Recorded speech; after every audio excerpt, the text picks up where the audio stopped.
I want to tell you a story. Once upon a time, there was a beautiful princess in the land of wonder. Her name was Daffodil. One morning, Daffodil woke early. Sun was sort of just peeking over the horizon. She got up quietly, dressed quickly, went down to the kitchen, snuck down there. She cooked some toast, spread it with jam, and ate it quickly. And then she crept out of the castle into the garden. The sky was blue, birds were singing, flowers were opening to drink in the morning sun, bees were having a feast, and Daffodil lived happily ever after. Well, did you like my story? I guess if you wanted to be politically correct, you'd try and find something positive to say. There's some way to try and encourage me. Something like, nice use of adjectives. But then again, you hardly used any adjectives at all. Well, you kept the sentences short. It was easy to follow. You kept things moving quickly. But if you were honest, I think you would say, it's boring. Where's the story? Normally a story has three parts. It has a beginning, a middle, and an end. The more technical terms are introduction, complication, and resolution. The introduction sets the scene. It gives you the setting in which the story takes place. The complication sets out the problem. It tells you what the issue is that needs to be fixed. And the resolution sets out how the problem is solved. See, my story has no complication. There's no problem, nothing to be solved. And without a problem, there isn't really a story. There's nothing to sort of grab your interest, to hold on to your interest. So what is the complication in the book of Esther? Well, as we saw last week, the book of Esther begins with a description of Xerxes' wealth and power. And the narrator highlights that for us in verse 4.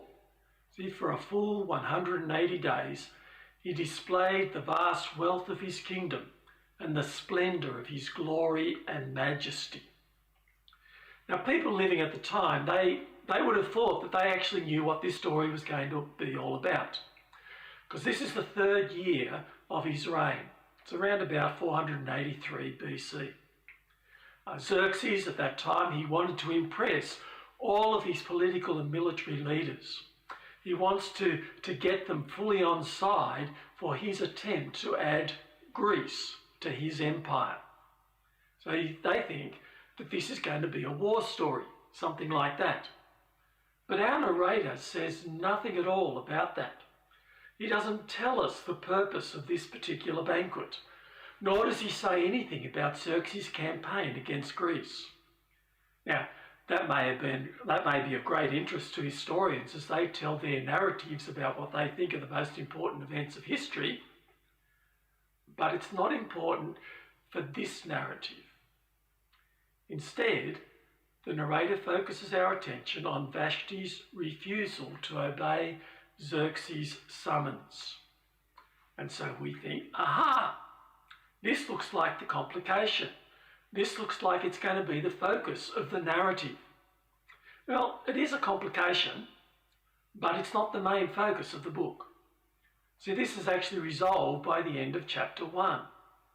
Vashti, she gets banished from the king's presence and she plays no further role in the narrative. Then the king's edict about what to do about Vashti is sent out to all the provinces, but it also plays no further part in the narrative. So we turn the page to chapter 2. Chapter 2 opens with another problem. Xerxes remembers Vashti and what he's done, and the fact that he has no queen. And now maybe this is going to be the main complication. And so we read on to see what happens about this. But it's not really, there's really not all that much to it. In the king's attendants, they propose a solution. Now bring all the beautiful young girls to the palace and let the king try out each one in turn. One that pleases the king the most, she can be the next queen. And that proposal, it pleases Xerxes. And so all the beautiful young girls are brought to the palace, including Esther. They all get given these great beauty treatments, and Esther is the one that pleases the king the most. She becomes the next queen. And so again, that complication gets resolved quite quickly. It's not the main complication. It's not the main focus of the book of Esther. If we move down to verse 19, the narrator introduces yet another complication. Mordecai, he overhears a plot on the king's life. Again, this one too is resolved quite quickly. Mordecai tells Esther. Esther tells the king. The king investigates. He discovers it's true. The culprits are executed, and the incident is recorded in the king's records. That's the end of that problem. But the point of all this is that by the end of chapter 2, we haven't yet got to the main complication. These 2 chapters, they're the introduction. They're setting the scene. So as far as narratives go, it's quite a long introduction, 20% of the entire narrative. Probably not how you were taught to write narratives back in school, but that's what it is. We haven't got to the main part of the story yet. We still don't know what this narrative is going to be about, not really. The reason why the narrator is telling it to us. All we have so far is the setting, the introduction. And so, as he sets the scene, what is it that this narrator thinks is important for us as readers to know? Well, first, he introduces Xerxes with all of his wealth and his power and his majesty. Now, from a human perspective, he's the one at the top of the chain. He has the power. He rules this great empire, 127 provinces. In other words, he's a formidable character. You really don't want to cross this guy. And yet at the same time, the narrator sort of pokes fun at him. He can't even get his wife to obey his will. He can't decide what to do without consulting his advisors. And then there's this level of foolishness about the decree that he actually issues. So that's the first thing. The second thing, the narrator introduces 2 Jews, Mordecai, Esther. Now, we often want to classify characters, the goodies, the baddies, the heroes, the villains. And at this point in the narrative, it's quite likely that we think that Xerxes is going to be a villain of sorts. He's got all the power and he's not a Jew. But what about Mordecai and Esther? Are they going to be heroes? At this point, I think many people think, the narrative is in the Bible. The Jews are God's people. These 2 are Jews. And so there's a good chance that at least one of them is going to be the hero of this narrative. What are we actually told about them? Well, we're told that Mordecai looked after an orphan, his cousin Esther. Now we know that God's law says that's actually a good thing to do. And we're told that Esther is beautiful. Indeed, the text actually emphasises that because that's one of the main conditions of becoming queen. We're also shown that Esther fulfills one of the other main conditions for becoming queen. After all, what was the problem with Vashti? Well, she did not obey the king's order. What was the advice that was given to the king? Let the king give her royal position to someone else who is better than she. Better in what sense? Well, in the context, it's better at doing what the king says. And what does the narrator show us about Esther? Well, in verse 10, he says Esther did not reveal her nationality because Mordecai told her not to. In verse 15, Esther asks for nothing other than what Haggai suggests. See, Esther seems to be very good at doing what she's told. But I think we should also take into account a few other things. First, our narrator draws our attention to the exile in verse 6. Now that happened with the Babylonians 100 years earlier. It was God's discipline of his people because they had turned away from God and they refused to listen to the prophets that God sent them. Now, those same prophets told them that the exile would finish after 70 years, and that then they should return to the land that God gave them. And that happened. Okay, the Persians beat the Babylonians, and they took over their empire. And then Cyrus, the Persian king, he issued a decree that all the Jews could return home. And so why aren't Mordecai and Esther in Jerusalem? And why are they still living in Persia? Were they disobedient to God when they failed to return home? Okay, second, Mordecai tells Esther not to reveal her nationality. Now, is that good advice? It becomes very important later in the narrative, but does that actually make it right? Is it right for God's people to keep their identity secret? Do the ends justify the means? And keeping her nationality secret means that she had to ignore all sorts of things that God had told the Jews to do. For example, she had to ignore what God had said about what was clean and unclean food. And she probably ignored quite a few other laws as well. In other words, are Mordecai and Esther living as God's people? Or have they assimilated into the pagan culture in which they are living? Third, was it good that Mordecai allowed Esther to be taken into the king's harem? I mean, how could he allow his young cousin to be caught up in this sort of evil?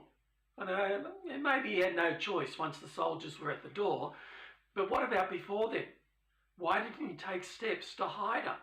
And how is it that the soldiers even knew that a beautiful woman lived at this particular address? Fourth, and I'll try and be a little bit discreet here, is it right for Esther to participate in what some people think was a beauty pageant? It was nothing of the kind. Beauty may have been your entry ticket into the contest, but it wasn't the basis on which the king picked the winner. It was the one who pleased him in the bedroom. So clearly, to do that, Esther would have had to break God's law. Now, why have I highlighted these four things? Well, they're part of what the narrator puts before us, but he doesn't underline them. He doesn't emphasize them. Indeed, he doesn't really comment on them at all. He gives no word of either approval or disapproval. He simply tells us what happened. Now, that wasn't good enough for some Jews. They struggled with the implications of the text, and so they tried to clean up the character of Esther.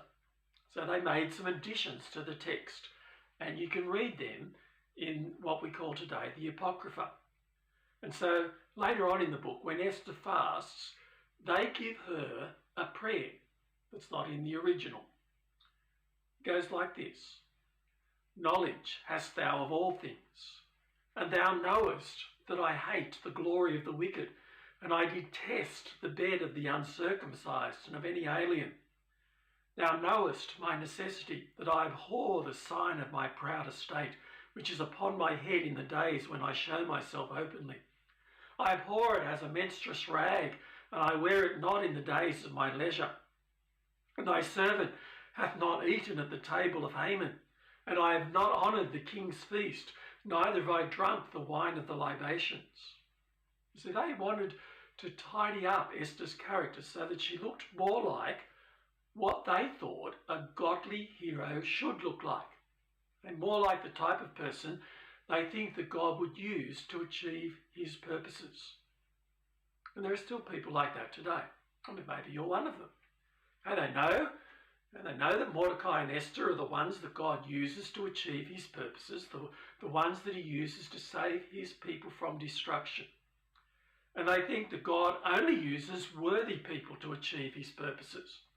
And so in their minds, they put Mordecai and Esther up there on the pedestal of worthiness. They think the narrator presents these two characters as examples for us to follow. And that sort of worldview shapes how they read the text. They don't notice that Mordecai and Esther seem to be ignoring God's instructions in so many areas of their lives. They are not examples of godly living. I mean, for example, would you want to encourage your teenage daughter to copy Esther's method of getting a husband? I don't think so. See, God is the hero of this narrative, even though the text makes no direct mention of him. It's about God keeping his promises. His promise to Abraham about blessing all nations through Abraham's descendant and cursing those who curse him. It's about his promise to Moses about blotting out the people of Amalek because they attacked Israel when they came out of Israel. It's a narrative about God saving his people from certain destruction. And that's what the Jews celebrated when they celebrated the Feast of Purim each year. And I think that the narrator gives us hints, even as he sets the scene. Two things. First, I think he gives a hint when he speaks of Esther winning favour. In verse 9, she wins the favour of Haggai. In verse 15, she wins the favour of everyone. In verse 17, she wins the favour of Xerxes. Now, it's ambiguous. So is this something that Esther achieves by her own actions? Or is this something that God graciously does to get Esther into the right position? And then secondly, later in chapter 4, Mordecai will tell Esther, "And who knows but that you have come to the royal position for such a time as this?" And Mordecai asks Esther to ponder how it is that she finds herself in the position she's in. For us readers, the question's left hanging in the air. Mordecai doesn't directly answer it. Esther doesn't answer it. No direct answer is given. So is it blind chance? Now, it's just lucky for the Jews that she happens to have this position where she may be able to do something to save her people. Or is it divine providence? And God has so orchestrated the events of history that he has Esther in place so that she can achieve his purposes. Now, at that point, you see, the narrator is asking us to think back over these events that he presents as he sets the scene. You see, Vashti, well, she does the unthinkable in her culture. She refuses the king's order, and that resulted in a job vacancy in the palace. Xerxes, he does the unthinkable. He abandons the usual way Persian kings selected a queen, and he chooses a process that opens the door for other candidates. Esther gets the position of queen, something that should have never happened under Jewish law. And Mordecai is in just the right position to overhear a plot on the king's life. Now, you can explain each of those things in terms of human actions and reactions. You can suggest that God played no part in what happens in these two chapters, and the narrator doesn't explicitly say that you're wrong.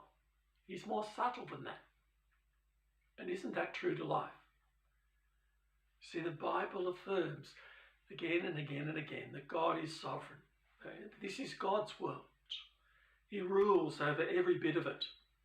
Nothing is outside his control. Yes, people make their own decisions, just as Xerxes and Vashti and Mordecai and Esther made their decisions here. Yet, God's sovereignty is so great that he can even take those free human choices and somehow weave them together in a way that achieves his purposes. Now, we see that very clearly at the cross. See, the cross is a result of humans making decisions. Okay, the Jewish leaders, they reject Jesus' claim, and they freely decide to ask for Jesus' execution. Pilate examines Jesus and decides he's innocent, and yet he freely decides to bow to the pressure of the Jewish leaders and to go ahead with Jesus' execution.